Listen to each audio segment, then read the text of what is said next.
It's time now for your Saturday stimulus package update. I wanted to bring this update to you because we had some really troubling news from Senate Leader Mitch McConnell. In fact, my co-host Grover has been taking out his frustration on a rubber chicken all morning this morning.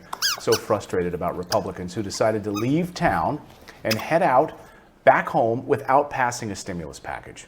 Now, their goal had been to pass a stimulus package on Friday of this week. That didn't happen. And they left town. They got out of Dodge without doing their work. I mean, this to me is political malpractice right now. So many millions of Americans are hurting. Eviction moratoriums ended yesterday. I've been watching news reports about people who, single mom being thrown out of her apartment. What is she going to do with her children?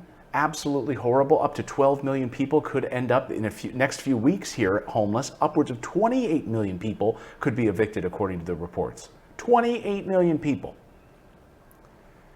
And yet the Republicans in Congress, in the Senate, decided to go home. Nancy Pelosi was furious about this, and she said this yesterday in an interview, and she couldn't believe that Republicans left town without passing this bill. Take a listen. I, for the life of me, cannot understand why the Republicans in Congress hold it against people without, shall we say, a trust fund or something, why they can't get through this on their own. Food stamps. We're trying to increase the level of food assistance, and they resist that. So that was Speaker Pelosi furious at the Republicans for skipping town without a bill. And now we're learning this morning, thanks to Senate Leader Mitch McConnell, that we might not see a bill for the next few weeks. He's quoted at an event in Kentucky saying that we will not see a bill likely for the next few weeks. That, of course, is a front page story in the Washington Post this morning that says stimulus deal could take weeks. And right now, one of the big sticking points is the unemployment benefits. The unemployment benefits, which ran out this weekend, $600 per week for the average American who was unemployed. And so that in many cases, they'd get 100% of their wages or even a little bit more to get them through this catastrophe. Those have now ended. And now those people will not get those benefits, and they're also being evicted from their homes. Does this sound like a perfect storm, of absolute perfect mess of a storm? And you're going home? You're going back on vacation for the weekend? I'm working. You should be working. You didn't get the job done. It's like I say to my kids, no, you don't get screen time. We asked you to clean up the whole living room from all of your stuff that's everywhere. Get it done. If you still see things laying around the living room, that means the job isn't done. Don't come to me and say, hey, can I have my iPad now? Or can I have some screen time now? Look around. Is the job done? I still see crap laying over there. Republicans leave town, go home, back to Kentucky without getting the job done. I mean, this is why we have elections, people. I swear you better get those absentee ballots ordered. We have less than 6 weeks until we can start voting via absentee ballot. Do it. It is time to shake things up. We are a mess compared with other countries who managed to get stimulus packages in place long ago, and actually well before they were up, they were able to reanalyze and see whether or not they should continue. Australia, for instance. When Australia's plan was in place, it managed to keep them out of a major recession. It managed to keep money flowing into the economy so consumers could spend money in the economy, which is exactly what we need. And so it was set to expire in September. 1 month ago, they had an automatic lookup date where they were going to sit down and see, is this working? Should we extend it? So 1 month ago, they got together and had a discussion about extending their stimulus plan that was set to expire in September. Republicans waited until the last possible minute and then went on vacation, went back home. That, my friends, is political malpractice. They should be ashamed of themselves. So again, the sticking point is this $600 per week unemployment benefits. There are members of the Republican caucus who want it eliminated or brought down to about $200 per week or less. There's talk from Treasury Secretary Mnuchin right now that it would be 70% of wages, or about $100 per week, so upwards of about $400 per month. We do not have it finalized yet. One of the big criticisms from Democrats with this thing that was floated by Secretary Mnuchin this week was that if you're going to change all of this, now you're going to have to make percentages of each person's paycheck that before they lost their job or were out of work because of the COVID-19 virus. You're going to overwhelm these unemployment offices. Now what you're asking them to do is a whole bunch of extra math. Get pay stubs, analyze their percentages, make sure that they're getting 70%. These offices have been crushed. These offices have been crushed. Have you seen the horror stories? Many of you, leave me a comment.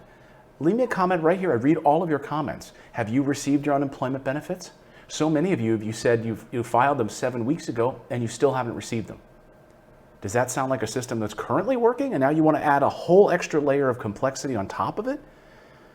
You know, we've seen the stories out of Florida, call centers where people call to get answers from at the call center, and call center employees have gone on the record in local news reports saying, we don't have the proper answers. We're not able to answer these people because we can't give them that type of an answer. So these people are calling, waiting on for hours to get through, and then they don't get the answers they need about applying for unemployment benefits. Or lines wrapped around the block, people trying to apply for this. It's been a disaster. Congress leaves town, doesn't pass some sort of extension. Millions of people are going to be out of their homes in the next few weeks. This is political malpractice. Among the other jaw-dropping sticking points in this stimulus package and why we didn't get a bill this week is this new FBI building that President Trump wants in the bill. And Republicans are saying this is unseemly, we can't put this in the bill. And the White House says we have to put this in the bill, building a new FBI building next to the Trump Hotel in Washington, D.C. It'd be catty-corner to the Trump Hotel. That's in the bill. And Republicans say, no, no bueno. Here's what Speaker Pelosi is quoted as saying in this Washington Post piece. This weekend, millions of Americans will lose their unemployment insurance, will be at risk of being evicted from their homes, and could be laid off by state and local government, and there is only one reason. Republicans have been dithering for months while America's crisis deepens. Do you see any other way of analyzing this? There's plenty of criticism to go around here. There's plenty of criticism to be heaped at Nancy Pelosi during the first CARES Act. There's plenty of criticism to heap at the feet of the Democrats on their HEROES Act, which they passed 2.5 months ago, which is a massive bill, and there's plenty of bloat and all sorts of things in that bill that are extraneous. Sure, but they got the job done. They passed a $3.3 trillion HEROES Act. Strip out the things you don't like. Use it as a starting place. Instead, dithering is exactly the right word. I can't think of a better way to describe the Republicans right now. And then when you have the former majority leader of the House of Representatives, Eric Cantor, a Republican from Virginia, criticizing his own party for not getting the job done, that's bad. Polls in Kentucky right now are not good for Mitch McConnell.